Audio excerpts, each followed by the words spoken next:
الحمد لله وكفى وسلام على عباده الذين اصطفى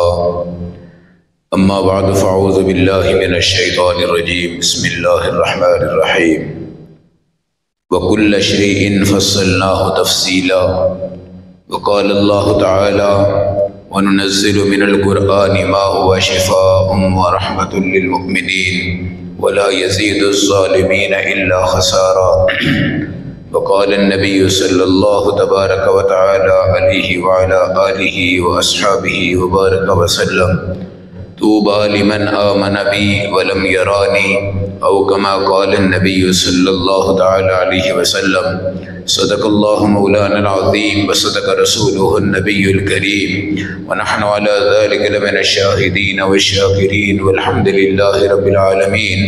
اللهم صل على محمد وعلى آل محمد كما صليت على إبراهيم وعلى آل إبراهيم إنك حميد مجيد اللهم بارك على محمد وعلى آل محمد كما باركت على إبراهيم وعلى آل إبراهيم إنك حميد مجيد۔ میرے محترم بھائیو، دوستو، بزرگو، قرآن حکیم میں اللہ رب العزت کا ارشاد ہے وَكُلَّ شَيْءٍ فَصَّلْنَاهُ تَفْصِيلًا، ہم نے ساری کائنات کی تفصیلات کو قرآن حکیم میں بیان کر دیا ہے۔ حضرت عبداللہ ابن عباس رضی اللہ تعالی عنہ سے ایک عیسائی نے یہ سوال کیا کہ تمہارے قرآن میں کیا ہر چیز کی تفصیل موجود ہے؟ آپ نے فرمایا ہر چیز کی تفصیل قرآن میں موجود ہے۔ وہ عیسائی چونکہ طبیب تھا اور اس نے سوال کیا قرآن حکیم میں انسانی صحت کا کوئی خوبصورت نسخہ موجود ہے؟ آپ نے فرمایا بالکل، قرآن حکیم پوری دنیا کو صحت مند رہنے کا ایک بہترین نسخہ دیتا ہے۔ پھر حضرت عبداللہ ابن عباس رضی اللہ تعالیٰ عنہ نے یہ آیت پڑھی کلوا واشربوا ولا تسرفوا، کھاؤ بھی پیو بھی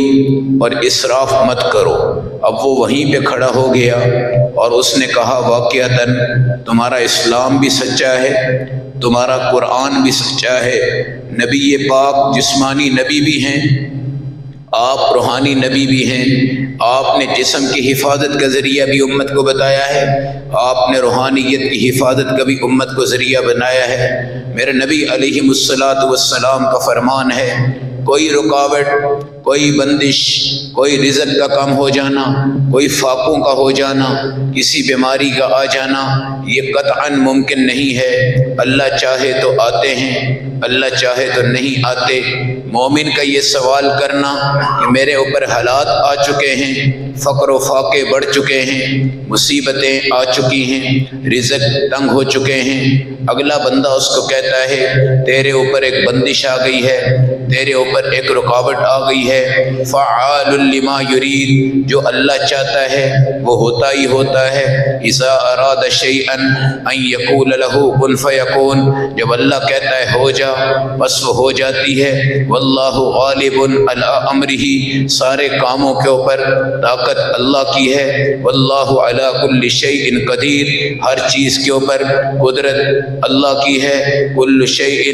محتاج الی الرب، ہر چیز اپنے رب کی محتاج ہے۔ کوئی بندش نہیں، کوئی رکاوٹ نہیں، کوئی فاقہ نہیں، کوئی رزق کی کمی نہیں۔ میرے نبی صلی اللہ علیہ وسلم کا فرمان ہے 4 مہینے کی تخلیق ہوتی ہے، ماں کے پیٹ میں ہوتی ہے، اللہ کا فرشتہ آتا ہے، قلم اس کے ہاتھ میں ہوتا ہے، پھر اللہ اس کو کہتے ہیں لکھ دے رزقہ، اس کا رزق لکھ، عملہ، اس کا عمل لکھ، اجلہ، اس کی اجل لکھ، اس کی موت لکھ۔ یہ وہ تقدیرات ہیں جن کو تقدیر مبرم کہا جاتا ہے۔ ان تقدیرات میں کبھی بندش نہیں ہوتی، ان تقدیرات میں کبھی تبدیلی نہیں ہوتی، ان تقدیرات میں کبھی تغیر نہیں ہوتا۔ مومن آج اپنے عقیدوں سے دور ہو گیا ہے، مومن آج صرف فضیلت کو سن رہا ہے، مومن آج صرف میٹھے الفاظ کو سن رہا ہے، عقیدے اس کو چبھتے ہیں۔ عقیدوں کی محنت آج ممبر پہ بھی کم ہو گئی ہے، عقیدوں کی محنت آج سوشل میڈیا پہ کم ہو گئی ہے، عقائد کی محنت آج عوام میں کم ہو گئی ہے، عقائد کی محنت آج مجموع میں، جلسوں میں، جلوسوں میں بالکل کم ہو گئی ہے۔ لوگ صرف فضائل سنا سناتے ہیں، لوگوں کو اپنی طرف لاتے ہیں، جب وہ آ جاتے ہیں ان کو فضائل سناتے رہتے ہیں، عقائد سے محروم کرتے رہتے ہیں، اور لوگ بھٹکتے جا رہے ہیں۔ اور اس وقت صبح سے کچھ، شام سے کچھ، کسی وقت کچھ، کسی وقت کچھ، کوئی بندہ عیسائی بنتا ہے، کوئی مرزائی بنتا ہے، کوئی شیعہ بنتا ہے، کوئی قادیانی بنتا ہے، کوئی یہودی بنتا ہے۔ ان کے اوپر عقائد کی محنت نہیں ہے، بندش ہو گئی، رکاوٹ ہو گئی، گھر میں یہ موضوع چل گیا، ہمارے اوپر بندش ہو گئی، ذرا مڑ کر آؤ، علماء کی طرف بڑھو، میرے نبی کی حدیث کی طرف بڑھو، میرے نبی پہ نازل ہونے والے قرآن کی طرف بڑھو۔ نبی کریم علیہ السلام کی حدیث ہے، اے میری امت، جب تمہارے اندر فاقہ آ جائے، جب تمہارے اندر رزق کم ہو جائے، جب تمہاری نوکری چلی جائے، جب تمہیں فیکٹری والا جواب دے دے، جب تمہیں سرکاری نوکری سے دستبردار کر دیا جائے، جب معاشرہ تمہارے رزق کو تالا لگائے، جب تمہارے آفیسر تمہیں گرانے کی کوشش کرے، جب تمہارا مالک تمہیں گرا دے، جب تمہارا مخالف تمہیں گرا دے، جب تمہارا حاسد تمہیں گرا دے، جب تمہارا دشمن تمہیں گرا دے، اللہ کی قسم مایوس نہ ہونا، اللہ کی قسم نا امید نہ ہونا۔ رزق تمہارا بھی اللہ کے ہاتھ میں، تمہارے مالک کا بھی اللہ کے ہاتھ میں۔ کوئی بندہ تمہیں رزق دینے والا نہیں ہے، رزق دینے والا تمہیں اللہ ہے۔ حالات غربت کے جب آتے ہیں تو اللہ کی طرف رجوع ہوتا ہے، حالات امارت کے جب آتے ہیں اللہ کا شکر ادا ہوتا ہے۔ اللہ اگر دیتے جائیں، بڑھاتے جائیں، اٹھاتے جائیں، تمہیں کروڑ پتی بنا دیں، ارب پتی بنا دیں، کھرب پری بنا دیں، اللہ کی قسم کوئی بندہ مسجد میں سجدے پہ تیار نہیں ہوتا، کوئی اللہ کی طرف رجوع نہیں کرتا۔ میرے نبی علیہ السلام کی حدیثیں پوری دنیا کو سجا کر گئی ہیں، پوری دنیا کو زینت دے کر گئی ہیں۔ وہ بندہ جو فاقوں میں پریشان پڑا ہے، وہ بندہ جو بھوک میں پریشان پڑا ہے، وہ بندہ جس کی خلاف توقع نوکری چلی گئی، وہ بندہ جس کے منصوبے فیل ہو گئے، وہ بندہ جس کے منصوبے ختم ہو گئے، وہ بندہ جس کی سوچیں ختم ہو گئی، میرے بھائیوں، جس اللہ نے تمہیں وہ سوچ عطا فرمائی تھی، آج وہ اللہ تمہاری سوچ کو بدلے گا، آج تمہاری محنت کے میدان کو بدلے گا، آج تمہاری تمام چیزوں کو بدلے گا۔ میرے نبی کی جو دعائیں حدیثوں میں ہیں، امت آج اس پہ غور نہیں کر رہی۔ ہر بندہ آ کے مولوی صاحب سے کہتا ہے تم دعا کر دو، ماں مر گئی تم دعا کر دو، باپ مر گیا ہے تم دعا کر دو، کاروبار نہیں چل رہا تم دعا کر دو، فلاں نہیں ہو رہا تم دعا کر دو۔ ارے اللہ کے بندے تم خود دعا کرو، تمہاری ماں مولوی صاحب سے اعلیٰ ہے دعا میں، تمہارا باپ مولوی صاحب سے اعلیٰ ہے دعا میں۔ نبی کے بعد جو دعا کی قبولیت کا خوبصورت چیز کا نظام ہے وہ ماں اور باپ کے ہاتھ میں ہے، ماں اور باپ کے ہاتھ میں ہے۔ میرا نبی علیہ السلام کی حدیث ہے، اے میری امت، جب تم پریشان ہو جاؤ، تمہاری 70 مصیبتیں تمہارے سر پہ آ جائیں، 70 مصیبتیں خاندان پہ آ جائیں، 70 مصیبتیں ملک پہ آ جائیں، 70 مصیبتیں تمہارے کاروبار میں آ جائیں، 70 مصیبتیں تمہارے جسم میں آ جائیں، 70 مصیبتیں تمہارے محلوں میں آ جائیں، وہ 70 مصیبتیں جو لیبارٹری ٹیسٹ میں نہیں آتی، وہ 70 مصیبتیں جن کا کسی کے پاس علاج نہیں، وہ 70 مصیبتیں جہاں ہر بندہ عاجز آ جائے، وہ 70 مصیبتیں جہاں ہر بندہ تمہیں جواب دے دے، وہ 70 مصیبتیں جب تم ہسپتال کے وینٹیلیٹر پہ چڑھ جاؤ اور تمہاری مصیبتیں کہیں پہ ختم نہ ہو سکتی ہوں، وہ 70 مصیبتیں جن کو گننا مشکل ہے، یاد کرنا مشکل ہے، وہ 70 مصیبتیں جو آج تک پہلی امتوں پہ نظر نہیں آئی۔ اگر تم 70 مصیبتوں میں ڈوب جاؤ، مشرق مغرب جنوب شمال میں تم غور کرو گے، تمہیں نکلنے کا راستہ نہیں ملے گا۔ تم اس وقت مایوس نہ ہونا، بلکہ اپنے نبی صلی اللہ علیہ وسلم کی اس دعا کو یاد کر لینا، لا حول ولا قوت الا باللہ، لا ملجأ ولا منجأ من اللہ الا الیک، لا ملجأ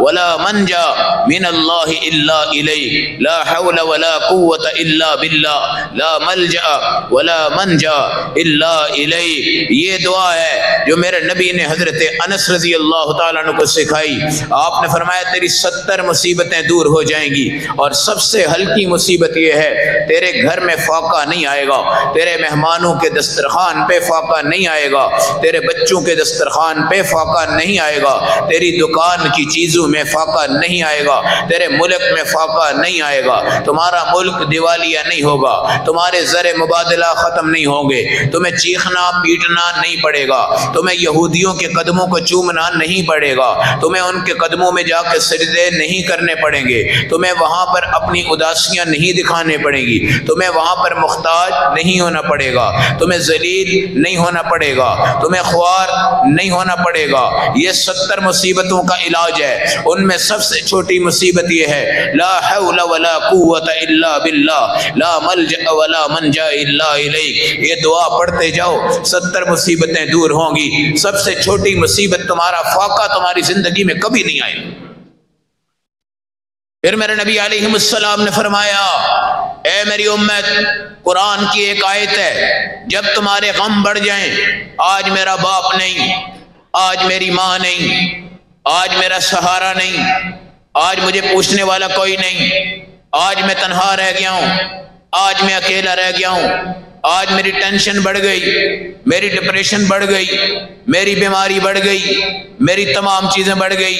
بلڈ پریشر ہونے کے 2 ذریعے ہوتے ہیں، ایک ٹینشن ہوتی ہے، دوسرا کولیسٹرول ایریا اوپر جاتا ہے۔ مگر آج کے بلڈ پریشر کے مریضوں میں 80% جو وجوہات ہیں وہ ٹینشن ہیں۔ آج کے بلڈ پریشر کی مصیبتوں میں 80% وجوہات ڈپریشن ہیں۔ شوگر کی وجہ میٹھا ہوتا ہے، مگر آج شوگر کا مریض ٹینشن کی وجہ سے ہے، آج شوگر کا مریض ڈپریشن کی وجہ سے ہے، آج شوگر کا مریض نفسیاتی مریض بن گیا ہے، آج اس کی ٹینشنیں زیادہ ہیں، آج اس کی ڈپریشن زیادہ ہیں۔ میرے نبی علیہ السلام نے کبھی ٹینشن نہیں لی، کبھی آپ نے ڈپریشن نہیں لی، کبھی آپ علیہ السلام اور آپ کے صحابہ پہ ٹینشن نہیں آئی، ڈپریشن نہیں آئی، پریشانی نہیں آئی، آپ سست نہیں رہے، آپ چست رہے، آپ پریشان نہیں رہے، آپ خوش رہیں، آپ اللہ سے ہر وقت راضی رہیں، آپ اللہ کی اداؤں پہ راضی رہیں، اللہ کے کھلانے پر،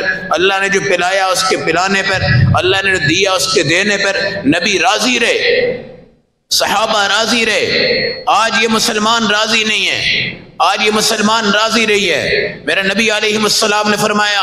4 بیماریاں جو دنیا میں ہلاکت کا ذریعہ بنتی ہیں، اللہ کی قسم قرآن کی ایک آیت پڑھ لو، یہ قرآن تمہیں 4 بیماریوں سے بچاتا ہے۔ صحابہ نے پوچھا، یا رسول اللہ صلی اللہ علیہ وسلم، کون سی وہ آیت ہے جس کو ہم پڑھ لیا کریں ہماری 4 بیماریاں دور ہو جائیں گی؟ تو میرے نبی علیہ السلام نے فرمایا، لا الہ الا انت سبحانک انی کنت من الظالمین۔ یہ ہے آیت کریمہ، اس کو اگر تم 3 دفعہ پڑھ لیتے ہو، اللہ تمہاری 4 بیماریاں دور فرمائے گا۔ ایک تو تمہارا اندھا پن، بہنگا پن، آنکھوں کی تمام چیزیں بالکل ختم ہو جائیں گی، اور دوسرا میرے نبی علیہ السلام نے فرمایا، پاگل پن اللہ بچائے، یہ پاگل پن وہ ہوتا ہے جو رشتوں کو دور کر دیتا ہے، جو رب کی معرفت کو ختم کر دیتا ہے، جو نبی پاک کی محبت سے بندے کو دور کر دیتا ہے۔ پاگل پن، مرگی کا مریض، یہ مریض وہ ہوتا ہے جس کو آج ڈاکٹر بھی سمجھنے سے بالکل قاصر ہو چکا ہے، لیکن میرے نبی علیہ السلام نے فرمایا، آیت کریمہ کو پڑھنے سے آپ کی مرگی دور ہو جائے گی، آیت کریمہ کو پڑھنے سے آپ کا پاگل پن ختم ہو جائے گا، آیت کریمہ کو پڑھنے سے آپ کا اندھا پن ختم ہو جائے گا، آپ کا نابینا پن ختم ہو جائے گا۔ ان دعاؤں کا سہارا لو۔ ولیوں سے بڑا، نبیوں سے بڑا رب کریم اپنے قرآن میں ان کا علاج بتا رہا ہے۔ تیسرے نمبر پہ میرے نبی صلی اللہ علیہ وسلم نے فرمایا، برس کی بیماری، سفید داغ جو تمہارے جسم پہ لگ جائیں اور تمہارا چہرہ بدنما ہو جائے، مختلف جگہوں پہ لگ جائیں، تمہارا چہرہ بدنما ہو جائے، اس کی شفا کے لیے دنیا میں دائیں بائیں گھومو گے، لیکن 2 وجہ سے اس کی شفا ملی تھی۔ ایک، عیسیٰ علیہ السلام کو یہ معجزہ عطا فرمایا کہ جب یہ مریض آ جائے تم ہاتھ پھیر دیا کرو، اللہ اس کو شفا عطا فرما دے گا۔ دوسرا، میرے نبی علیہ السلام نے فرمایا، یہ آیت کریمہ پڑھ لیا کرو۔ 3 بار اللہ تمہارے برس کو، اللہ تمہاری ان تمام چیزوں کو ہر جگہ سے دور فرما دے گا اور تمہارے چہرے کو حشاش بشاش رکھے گا اور اس کو چمکتا دمکتا رکھے گا اور اس کو مسکراتا رکھے گا۔ یہ آیت کریمہ کی برکات ہیں جس کو آج مسلمان معمولی سمجھتا ہے اور آیت کریمہ پڑھنے کے بجائے الٹے پلٹے پیروں کے ہاتھ چڑھ جاتا ہے اور ان سے شفا یابی کی دعائیں کرواتا ہے، ان سے شفا یابی کی امیدیں رکھتا ہے۔ اس کو اپنے قرآن پر وہ امید نہیں ہے۔ چوتھے نمبر پر میرے نبی نے فرمایا جس کو فالج ہو جائے اس کے فالج کا شرطی علاج یہ قرآن ہے، اور خدا کی قسم اس آیت کریمہ کو 3 بار پڑھ کر فالج زدہ پہ دم کرتے جاؤ، خدا کی قسم یہ جتنا فالج بھی ہوگا اللہ اس کو شفا دیں گے۔ یہاں مسلمان سمجھتا ہے ہم نے لاکھوں مرتبہ دم کیے مگر شفا نہیں ہوئی، مگر یاد رکھنا شفا 2 قسم کی ہے، ایک روحانی شفا ہے، ایک جسمانی شفا ہے۔ بعض دفعہ اللہ جسم کو شفا دے دیتے ہیں، روح کو شفا نہیں ہوتی، بعض دفعہ اللہ روح کو شفا دے دیتے ہیں، جسم کو شفا نہیں ہوتی۔ ہمیں جسم کی شفا کے تقاضے نہیں کرنے چاہیے، ہمیں اپنی روح کے شفا کے تقاضے کرنے چاہیے، ہماری روح بالکل پاک ہو جائے۔ فالج زدہ آدمی کون سی دنیا میں چلا جاتا ہے؟ آج برین ہیمریج یہ دنیا کا سب سے بڑا کیس ہے، اور جس کو آگے ہینڈل کرنے والے ڈاکٹر بھی اس کے اوپر قابو نہیں پا سکتے۔ دوسرے نمبر پر ہارٹ اٹیک یہ دنیا کا دوسرا بڑا مرض ہے جس کو بر وقت ڈاکٹر قابو کرنے سے تقریباً قاصر ہو جاتا ہے، لیکن میرے نبی صلی اللہ علیہ وسلم نے فرمایا جب فالج شروع ہو جائے، اس فالج کے شروع ہوتے ہوتے اس آیت کریمہ کو پڑھو، مگر آیت کریمہ کو پڑھتے ہوئے یہ تصور کرو کہ تم اپنے اللہ کو پکار رہے ہو اور اللہ تمہیں شفا عطا فرمائے گا، اور تم قرآن میں اس آیت کو پڑھ رہے ہو یونس علیہ السلام نے پڑھی تھی۔ اللہ نے یونس علیہ السلام کو اندھیروں سے نکالا تھا، دنیا کی خوبصورت قسم کی چیزیں دکھائی تھی اور اللہ نے آپ کو شفا عطا فرمائی تھی، اور ایک کدو کے درخت کے نیچے اللہ نے آپ کو پانی بھی پلایا تھا اور اس کے پتوں میں اللہ نے آپ کو شفا عطا فرمائی تھی، اور ساری دنیا کو یہ بتا رہے ہیں کہ شفا ہسپتالوں میں بھی ہے، شفا قرآن میں بھی ہے، شفا رب کے کلام میں بھی ہے، مگر اللہ جو شفا دیتا ہے روح کو بھی شفا دیتا ہے، جسم کو بھی شفا دیتا ہے۔ ہاسپٹل میں جو شفا ہوتی ہے وہ جسم کو ہوتی ہے، روح کو نہیں ہوتی، اس لیے کہ ہم اپنی روحانی مادوں پہ عمل نہیں کرتے۔ ہمارا ڈاکٹر آج نماز کا پابند نہیں ہے، ہمارا سرجن آج نماز کا پابند نہیں ہے، ہمارا ڈسپنسر آج نماز کا پابند نہیں ہے، ہمارے ہسپتال کے سٹریچر کو چلانے والا آج نماز کا پابند نہیں ہے، ہماری ہارٹ سرجری کرنے والا آج نماز کا پابند نہیں ہے، ہمارا کینسر کا معالج آج نماز کا پابند نہیں ہے، ہمارے شوگر کے معالج آج نماز کے پابند نہیں ہے۔ ان کی طرف سے روحانی شفا منتقل ہو جاتی، ادھر سے جسمانی شفا منتقل ہو جاتی، روحانی شفا بھی مل جائے جسمانی شفا بھی مل جائے۔ صرف بندہ آج جسمانی شفا کے لیے دوڑ رہا ہے، ایک سر درد ایک جگہ پہ گیا، دوسری جگہ پہ گیا، تیسری جگہ پہ گیا، چوتھی جگہ پہ گیا، باہر کے ملک میں گیا، اس سے باہر کے ملک میں گیا، پوری دنیا گھوم گیا، پوری دنیا گھوم گیا۔ روم کا بادشاہ ہے، حضرت عمر کو خط لکھتا ہے، ہم نے سنا ہے تمہارا رب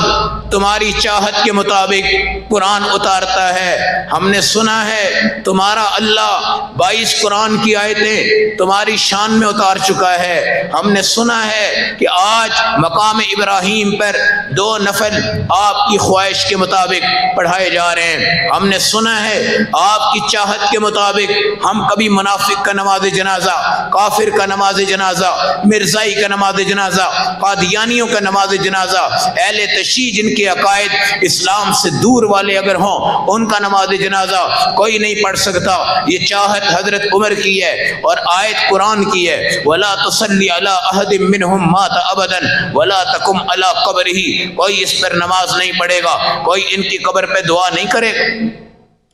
کافر کے ہاں تعزیتیں جائز نہیں ہیں، کافر کی نماز جنازہ میں شرکت جائز نہیں ہے۔ کافر یہودی بھی ہیں اس وقت، عیسائی بھی ہیں اس وقت، ہندو بھی ہیں اس وقت، سکھ بھی ہیں اس وقت، مرزائی بھی ہیں،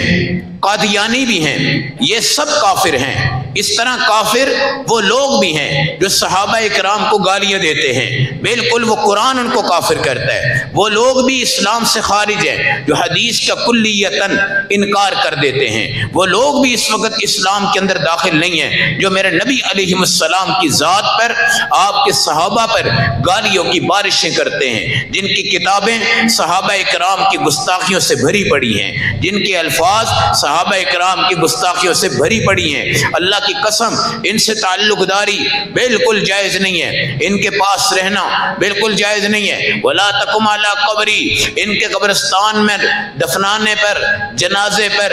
دعا پر شرکت بالکل منع ہے، بالکل جائز نہیں ہے۔ اللہ ہم سب کو معاف فرمائے۔ ہم مسلمانوں کے جنازوں میں جاتے ہوئے سستی محسوس کرتے ہیں، لیکن اگر کوئی مذہبی آدمی ہو اور خدا کی قسم مشہور آدمی ہو اور ہمارے ہی مذہب کا بندہ ہو، اگر کوئی بڑا عیسائی مر جاتا ہے، کرسچن مر جاتا ہے، اس کی تعزیت پہ جا رہا ہے، میری کرسچن کے نام سے یہ دسمبر کی تاریخیں آ رہی ہیں، اس میری کرسچن میں آج جتنے میسج ہمارا مسلمان کرتا ہے اتنا عیسائی کو نہیں کرتا، جتنی مبارک باتیں ہمارا مسلمان دے رہا ہے اتنا عیسائی نہیں دے رہا، جتنے کیک ہمارے سیاستدان ان کے کاٹتے اتنے کیک وہ ہماری خوشیوں پہ نہیں کاٹتے، جتنے تہوار کے اوپر بینر ہماری بیکریز والے لگا دیتے ہیں اور ان کو رعایت بھی دے دیتے ہیں، اتنی رعایت ہماری عید پہ نہیں ہوتی۔ ہماری عید پر سودے مہنگے ہیں، ہمارے رمضان میں سودے مہنگے ہیں، ہمارے تہوار پہ سودے مہنگے ہیں، ان کے تہوار پر ہم نے ہاف قیمت لگا دی ہوتی ہے، ان کے تہوار پر خوشیوں میں ہم شرکت کا اعلان کر چکے ہوتے ہیں، ان کے تہوار پر، ان کی شفا یابیوں پر ہماری عورتیں، ہمارے بچے، ہماری بیٹیاں اپنی شرکت کو سعادت سمجھتی ہیں، اور تمہارے پاس قرآن ہے۔ حضرت عمر سے قیصر کے بادشاہ نے کہا، قیصر روم نے کہا، روم کے بادشاہ نے کہا، اے عمر سنا ہے قرآن سے تیری بڑی دوستی ہے، رب سے تیری بڑی دوستی ہے، سنا ہے تو عظیم صحابی ہے، سنا ہے اللہ تیری چاہتیں پوری فرما دیتے ہیں، اور سنا ہے اللہ تیری خواہش پوری فرما دیتے ہیں۔ میں کہتا ہوں آخر کیوں نہ پوری فرماتے؟ کون سا صحابی ہے جس نے آج تک خدا کی قسم غلط خواہش کی ہے؟ کون سا صحابی ہے جس نے آج تک میرے نفس سے دولت مانگی ہے؟ کون سا صحابی ہے جس نے آج تک میرے اللہ سے سونے کا پہاڑ مانگا ہے؟ کون سا صحابی ہے جس نے آج تک میرے اللہ سے ہیرے کا پہاڑ مانگا ہے؟ کون سا صحابی ہے جس نے آج تک میرے اللہ سے بادشاہت ملک مانگی ہے؟ کون سا صحابی ہے جس نے آج تک میرے اللہ سے کوئی گاڑیاں اور جہاز مانگے ہیں؟ کون سا صحابی ہے جس نے آج تک اللہ سے اقتدار مانگا ہے؟ وہ تو اللہ کے نام پر آیا ہے، اپنا تن من قربان کر گیا ہے۔ انہوں نے اگر مانگا ہے تو وہ مانگا ہے جو اللہ دیتے بھی ہیں، انہوں نے مانگا ہے وہ مانگا ہے جس پہ اللہ راضی بھی ہے، انہوں نے مانگا ہے وہ مانگا ہے جو اللہ نے دیا ہے اور اللہ نے خوشی کا اظہار فرمایا ہے، انہوں نے مانگا ہے تو وہ مانگا ہے جو آج امت میں تقسیم ہو رہا ہے۔ عمر تو جو کہتا ہے اللہ قرآن اتار دیتے ہیں، تو سوچتا ہے اللہ قرآن اتار دیتے ہیں، تو صاحب الہام ہے اس پوری امت کا، تو صاحب الہام ہے اس پوری امت کا، تیرے جیسا صاحب الہام نبی کے بعد اس امت میں کوئی نہیں ہے۔ یہ رسول پاک فرماتے ہیں وضع الحق علی لسان عمر، تیری زبان پر صرف حق ہے، تو غصے میں کہے گا تو حق کہے گا، خوشی میں کہے گا تو حق کہے گا، جہاد کے میدان میں کہے گا تو حق کہے گا، اپنے بہنوئی کو کہے گا تو حق کہے گا، دشمن کو کہے گا تو حق کہے گا، سجن کو کہے گا تو حق کہے گا۔ تو وہ کبھی کمپرومائز نہیں کرتا، تو نے دین کو کبھی بیچا نہیں ہے، تو دین کا سودا گر نہیں ہے، تو دین کے اوپر کوئی کمپرومائز نہیں کرتا۔ دین دین ہے، دین دین ہے، اور دین کی سزاؤں کا نافذ کرنا یہ حضرت عمر کے ہاتھ کے اوپر خوبصورت قسم کی طاقتوں کے اللہ نے انبار لگا دیے تھے۔ قیصر نے کہا ایک مسئلہ ہے میرا، وہ مسئلہ یہ ہے میرے سر میں درد ہے اور میں اس وقت روم کا بادشاہ ہوں، تو خود سمجھ سکتا ہے میرے علاقے کے ارد گرد طبیب بھی ہیں، حکیم بھی ہیں، نباز بھی ہیں، ڈاکٹر بھی ہیں، ہر قسم کے ہیں، حجامے والے بھی ہیں، دوسرے بھی ہیں، تیسرے بھی ہیں، سب کچھ ہے، مگر اللہ کی قسم آج تک میرا درد ٹھیک نہیں ہوا۔ حضرت عمر فاروق رضی اللہ تعالیٰ عنہ نے کاغذ پہ لکھا بسم اللہ الرحمن الرحیم اور لکھ کر اس کو بھیجا، فرمایا اس کو اپنی ٹوپی میں رکھ لو۔ اس نے ٹوپی بنوائی، رکھا، شفا ہو گئی، قرآن پر ایمان لے آیا، اسلام پر ایمان لے آیا، حضرت عمر کی صداقت کو تسلیم کر لیا، ایک بسم اللہ الرحمن الرحیم نے ایک انقلاب برپا کیا، روم کا بادشاہ مسلمان ہوا، ہزاروں لوگ اس بسم اللہ کے اوپر مسلمان ہوئے۔ یہ تمام چیزیں آج شفا ہے قرآن کی، شفا ہے قرآن کی۔ میرا نبی علیہ السلام کی ایک حدیث بڑی عجیب ہے، آپ نے فرمایا 99 بیماریاں شاید ہمارے ڈاکٹروں کو بھی نہیں پتا ہوگا کہ 99 بیماریاں کون سی ہیں، مجھے نہیں پتا ہوگا، آپ کو نہیں پتا ہوگا 99 بیماریاں کون سی ہیں۔ آپ نے فرمایا لا حول ولا قوت الا باللہ، صرف اتنا پڑھ لو، لا حول ولا قوت الا باللہ، اللہ تمہاری 99 بیماریوں کو اپنے فائدے سے دور فرما دیں گے۔ علماء نے لکھا ہے بیماری دور ہو جائے تو ہو جاتی ہے، اگر بیماری دور نہ ہو جائے تو وہ بیماری تمہاری جنت بنا جاتی ہے، بیماری دور ہو جائے تو ہو جاتی ہے، اگر وہ بیماری دور نہ ہو تو تمہارے گناہوں کو چوس جاتی ہے، تمہارے گناہوں کو چوس جاتی ہے، تمہارے گناہوں کو ختم کر جاتی ہے، تمہارے گناہوں کی ایسی تیسی ہو جاتی ہے کہ جب تم قرآن پڑھتے ہو، جب تم اللہ کی آیات پڑھتے ہو، جب تمہارا یقین اللہ پہ ہوتا ہے، تمہارے امراض کے شفا کا نظام اللہ کے ہاتھ میں ہے۔ پھر میرے نبی علیہ السلام نے فرمایا جب تمہارے بچوں پہ مشکل آ جائے، تمہارے گھر پہ مشکل آ جائے، تمہارے خاندان پہ مشکل آ جائے، تمہیں تھریٹ کر دیا جائے، تمہیں دھمکیاں مل جائیں، تمہاری موت کی خبریں تمہیں دی جائیں، تمہارے بچوں کی موت کی دھمکیاں ملیں، تمہاری بیوی کی موت کی دھمکیاں ملیں، تو موت دینے والا تو اللہ ہے، موت دینے والا تو اللہ ہے۔ یہ دھمکیوں سے مت ڈرنا، ان دھمکیوں سے مت ڈرنا، موت اللہ نے دینی ہے، موت صرف اللہ نے دینی ہے، موت آگے نہیں جا سکتی، موت پیچھے نہیں جا سکتی، موت کو اللہ بھی آگے نہیں لے کے جائیں گے، موت کو اللہ بھی پیچھے نہیں لائیں گے، موت پر اللہ کا وعدہ ہے، موت پر اللہ کا قرآن ہے، موت پر اللہ کا فیصلہ ہے، اور اللہ کا فیصلہ بالکل اٹل ہے، نہ آگے جا سکتی ہے نہ پیچھے جا سکتی ہے۔ تمہیں تھریٹ مل جائے، تمہیں دھمکی مل جائے، تمہیں کچھ بھی مل جائے، یہاں پر صرف تم اپنے رب سے ڈر پیدا کر لو، رب سے ڈر پیدا کر لو، دھمکی والے کے ڈر کو ہوا میں اڑا دو، تھریٹ والے کے ڈر کو ہوا میں اڑا دو، خدا کی قسم جو کچھ بھی ہے اپنا ڈر ختم کر دو، ڈر ختم کر دو۔ جس وقت فرعون نے کہا تھا نا موسیٰ علیہ السلام اور بنی اسرائیل کو لَأُقَطِّعَنَّ أَيْدِيَكُمْ وَأَرْجُلَكُمْ مِنْ خِلَافٍ وَلَأُصَلِّبَنَّكُمْ اجمعین، تم موسیٰ پہ ایمان لے آئے ہو، اس کے رب کو تم مان چکے ہو،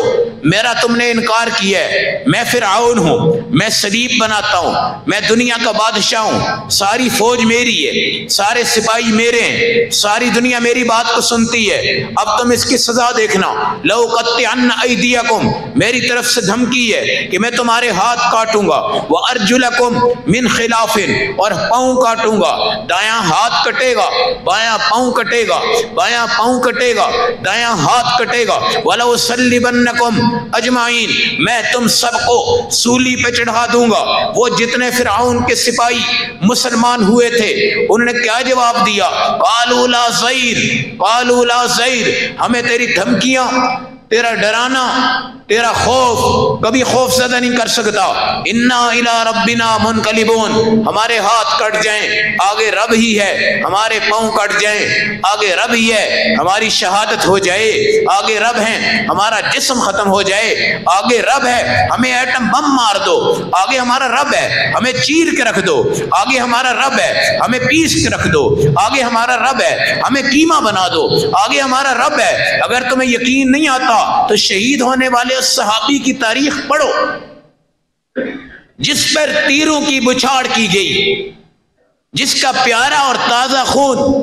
فواروں کی شکل میں گرا، جس کو میرے آقا علیہ السلام نے اپنی آنکھوں سے دیکھ کر ہونٹوں پہ مسکراہٹ کا اظہار کیا، جس کو صحابہ بڑے تجسس تحسس کے ساتھ محسوس کر رہے تھے، جس کی بہادری شہادت کے وقت ہونٹوں کی مسکراہٹ سے ظاہر ہو رہی تھی، جس کو رب نے پردے ہٹا کے حوریں دکھا دی تھی، جس کو اللہ نے جنت کی نعمتیں دکھا دی تھی، جس کے پاس جنت کی خوشبوئیں پہنچ گئی تھی، جو جنت کے جنگلات کو دیکھ چکا تھا، جنت کے چاند کو بھی دیکھ چکا تھا، جنت کے آسمان کو بھی دیکھ چکا تھا، حوض کوثر کی نہر کو بھی دیکھ چکا تھا، جنت کے محلات کو بھی دیکھ چکا تھا۔ ادھر سے تیروں کی بارش تھی، وہ گرتا گرتا خون کے فوارے ہوتے جا رہے تھے، اس کے چہرے پر مسکراہٹ آتی جا رہی تھی۔ اس نے صحابہ کو اتنی جرأت سے یہ آواز دی، فزت ورب الکعبہ، رب کعبہ کی قسم میں آج کامیاب ہو گیا ہوں، رب کعبہ کی قسم میں آج ناکامی سے بچ گیا ہوں، رب کعبہ کی قسم آج میرا جسم کامیاب ہو گیا ہے، آج میرے جسم کے اوپر جو خون ہوگا تمہاری شریعت کہے گی اس پر پانی مت لگانا، صابن مت لگانا، اس کو غسل مت دینا، اس میں کوئی سمیل نہیں آئے گی، اس میں کوئی بدبو نہیں آئے گی، اس کا جسم کبھی راکھ نہیں ہوگا، اس کا جسم کبھی جلے گا نہیں، اس کا جسم کبھی پھٹے گا نہیں، اس کے جسم پہ کبھی کیڑا نہیں آئے گا، یہ شہید فی سبیل اللہ ہے۔ فزت ورب الکعبہ، فزت ورب الکعبہ، رب کعبہ کی قسم آج میں کامیاب ہو گیا۔ یہی فرعون کے سپاہیوں نے کہا لا ضیر انا الی ربنا منقلبون، ہمیں کوئی پرواہ نہیں تیری دھمکیوں کی، ہمیں کوئی پرواہ نہیں تیرے تھریڈ کی، ہمیں کوئی پرواہ نہیں تیری فوج کی، ہمیں کوئی پرواہ نہیں تیری فرعونیت کی، اب جس اللہ کے ہاتھ میں، جس اللہ کی طاقت میں ہم اس کے سائے میں آگے ہیں وہ رب ہے، ہم جائیں گے تو انا الی ربنا منقلبون، آگے ہمارا رب ہے، آگے ہمارا رب ہے۔ یہ بیماریاں، یہ تمام چیزیں، کوئی اس میں بندش نہیں ہوتی، کوئی اس میں رکاوٹ نہیں ہوتی۔ سلیمان علیہ السلام تخت بلقیس کا جب مسئلہ آیا، ایک ناممکن کام تھا، کہاں سے اس کو بلانا تھا، کہاں تک آواز دینی تھی، ملکہ بلقیس کہاں آپ کے پاس آتی، کہاں آپ کا ان سے نکاح ہوتا، کہاں یہ سلسلے قائم ہوتے، ہواؤں کے بھی، زمینوں کے بھی، درختوں کے بھی، جنات کے بھی، انسانوں کے بھی بادشاہ ہیں، مگر جس وقت یہ دیکھا کہ بڑا مشکل مسئلہ ہے، اس وقت آپ نے یہ آیت پڑھی انہو من سلیمان وانہو بسم اللہ الرحمن الرحیم، یہ خط سلیمان کا ہے، ملکہ سبا کی طرف، بلقیس کی طرف، جاؤ اس کو پہنچاؤ بسم اللہ الرحمن الرحیم، ساتھ آپ نے لکھ دی۔ پھر اس کا تخت آپ کی خدمت میں آ گیا، اور تخت لانے والے بڑھ چڑھ کر آگے، اور ایک بندے نے کہا، ایک ہوائی نے کہا، ایک جن نے کہا میں اتنی جلدی تخت لاتا ہوں کہ آنکھ نہیں جھپکے گی، تخت آپ کے پاس آ جائے گا۔ وہ تخت آپ کے پاس آیا، ملکہ بلقیس بھی آ گئی، آپ کے نکاح میں آ گئی، آپ کو اللہ نے عزتوں کے تاج عطا فرمائے، مگر اس کی بنیاد صرف اور صرف بسم اللہ الرحمن الرحیم تھی۔ یہ آپ نے پڑھ کر لکھا، اور لکھنے کے بعد وہ تخت بھی آیا، ملکہ بھی آئی، آپ کا نکاح بھی ہوا، اللہ نے آپ کو عزتوں کے تاج عطا فرمایا ہے۔ سلیمان علیہ السلام کے دور میں یہ سارا نظام بسم اللہ کے اوپر ہی چلا ہے، اور بسم اللہ کی وجہ سے اللہ نے پوری کائنات میں آپ کو عزتیں عطا فرمائی ہیں، آپ کو رفعتیں عطا فرمائی ہیں۔ نوح علیہ السلام ہے، جب آپ کی کشتی چل رہی ہے اور اس کے بعد چلنے میں مشکل جب آئی ہے، آپ نے بھی اس وقت یہی پڑھا ہے بسم اللہ مجریہا ومرساہا ان ربی لغفور الرحیم، اے اللہ تو اس کو چلانے والا ہے، تو اس کو اٹھانے والا ہے، تو اس کو روکنے والا ہے، یہ سب کچھ تیرے ہاتھ میں ہے۔ یہ کشتی چلے گی، ایمان والے بیٹھیں گے، نبی بیٹھے گا، جانور بیٹھیں گے، سودا ہوگا، سلف ہوگا، ہمارا سب کچھ اس میں ہوگا، دین بھی ہوگا، تبلیغ بھی ہوگی، معاشی نظام بھی ہوگا، مگر اس کشتی کو چلانا، اس قوم سے دور کر دینا، اپنی حفاظت میں لے لینا، جودی پہاڑ تک اس کو لے جانا، اور وہاں پر اس کو ٹھہرانا، اور وہاں پہ یہ قبیلہ آباد ہو جائے، تیرے دین کی تبلیغ پہ آ جائے، تیرے دین کی دعوت پہ آ جائے۔ آپ نے یہ نہیں کہا کہ نوح دعا کر رہا ہے، بلکہ آپ نے فرمایا بسم اللہ مجریہا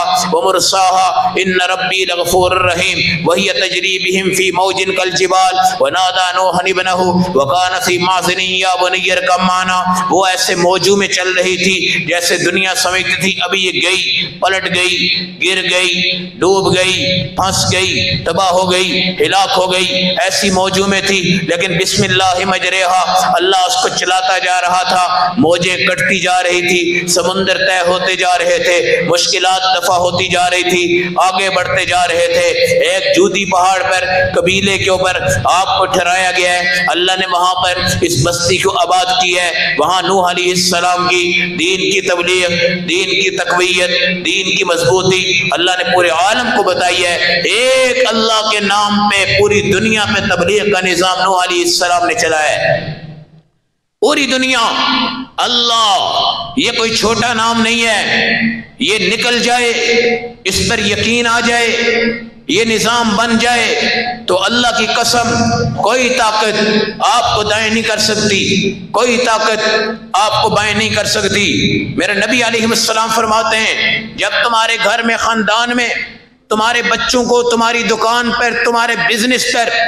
یہ ڈاکو ڈاکہ ڈالیں، دھمکیاں دینے والے دھمکیاں دیں، تمہارے بچے اغوا ہو جائیں، ہمیں 50 لاکھ دے دو، بیٹی اغوا ہو جائے ہمیں 50 لاکھ دے دو، بھائی اغوا ہو جائے ہمیں 50 لاکھ دے دو، تم بے بس ہو، تم کچھ بھی نہیں کر سکتے، تم بالکل ناکام نظر آتے ہو، نامراد نظر آتے ہو، تمہارے پاس یہ چیز ناممکن ہے۔ اگر تم یہ سمجھو کہ یہ ہو نہیں سکتی، پھر سمجھو کہ تمہارا ایمان نہیں ہے۔ اگر تم سمجھو کہ یہ ہو ہی نہیں سکتا، پھر سمجھو کہ تمہارا ایمان نہیں ہے۔ میرا اللہ سب سے نیچے گراتا ہے، بہت بڑے میدان میں میرا اللہ پھنساتا ہے، اور اتنا پھنساتا ہے کہ دنیا مایوس ہو جاتی ہے، پھر میرا اللہ اس کو اٹھاتا ہے، پھر میرا اللہ اس کو چمکاتا ہے، پھر میرا اللہ اس کو زندہ دلان بناتا ہے، پھر میرا اللہ اس کی عزت کو محفوظ کرتا ہے، میرا اللہ اس کے درجے کو بلند کرتا ہے۔ آپ کے بس میں نہیں، آپ 50 لاکھ روپیہ دے سکتے ہو، آپ اس کی دھمکی کو برداشت کر سکتے ہو۔ یہ دھمکیاں ہمیں بھی ملتی ہیں، علماء کو بھی ملتی ہیں، قراء کو بھی ملتی ہیں، اللہ ان کو جانتا ہے جو دھمکیاں دیتے ہیں۔ اور یہ دھمکیاں ہمارے اللہ رب العزت نے ہمیں قرآن حکیم کے اندر فرعون کی دھمکیاں بتائی ہیں،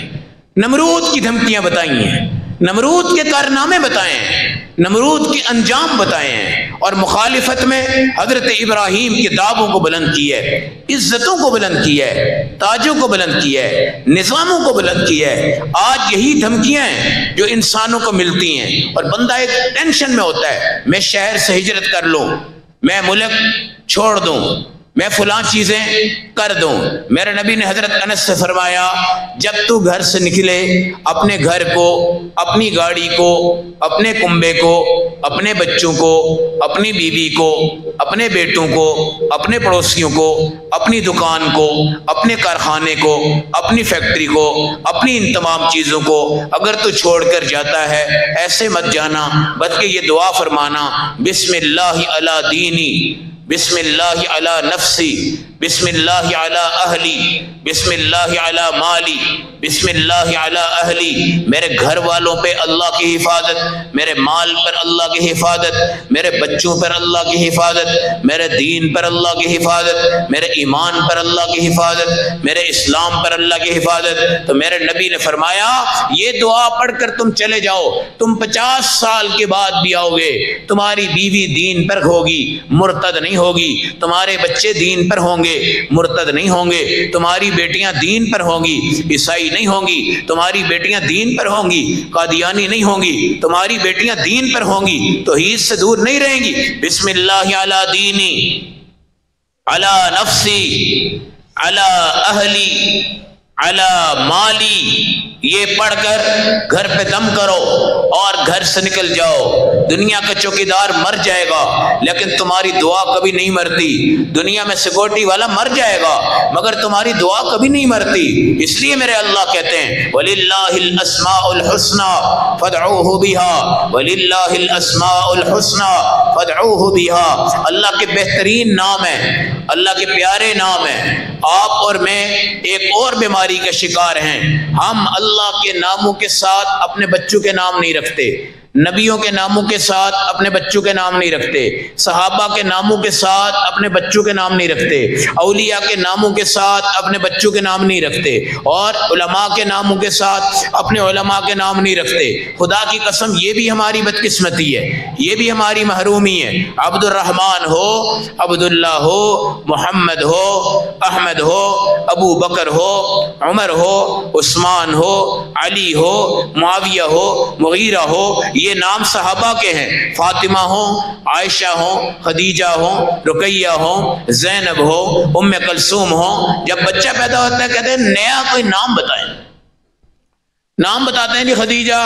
وہ کہتے ہیں یہ تو بڑا مشہور نام ہے جی، کوئی اور نام بتائیں۔ عائشہ نام بتاتے ہیں، عائشہ نام بتاتے ہیں، کہتے ہیں یہ تو بہت مشہور ہے جی، یہ تو سب کا ہے جی، کوئی اور نام بتائیں۔ نتیجہ یہ نکلتا ہے، پتہ یہ لگتا ہے اس نے اللہ کے اسماء الحسنہ بھی چھوڑ دیے، نبی کے اسماء النبی بھی چھوڑ دیے، صحابہ کے نام بھی چھوڑ دیے، اولیاء کے نام بھی چھوڑ دیے، ازواج مطہرات کے نام بھی چھوڑ دیے۔ پھر نتیجہ کیا ہوا؟ لو میرج کی عدالتیں لگ گئی، باپ کو چھوڑ گئے، ماں کو چھوڑ گئے۔ میرے نبی کے صحابہ کی زندگی پڑھو، آج تک کسی نے ماں باپ کو چھوڑ کر نکاح کیا ہے؟ آج تک کسی ازواج مطہرات نے ماں باپ کے مشورے کے بغیر نکاح کیا ہو؟ وہاں پر تو اللہ نے اپنے مشورے بھیج دیے اور خدا کے مشورے بھی بیچ میں شامل ہو گئے تھے۔ آج تک مجھے بتاؤ کسی صحابیات نے لو میرج کی عدالتیں چمکائی ہوں؟ خدا کی قسم میرے نبی علیہ السلام کی ایک بیوی ہے جن کا نام زینب بنت جہش ہے، ان کی محبت آپ کے دل میں مخفی تھی، اللہ نے قرآن میں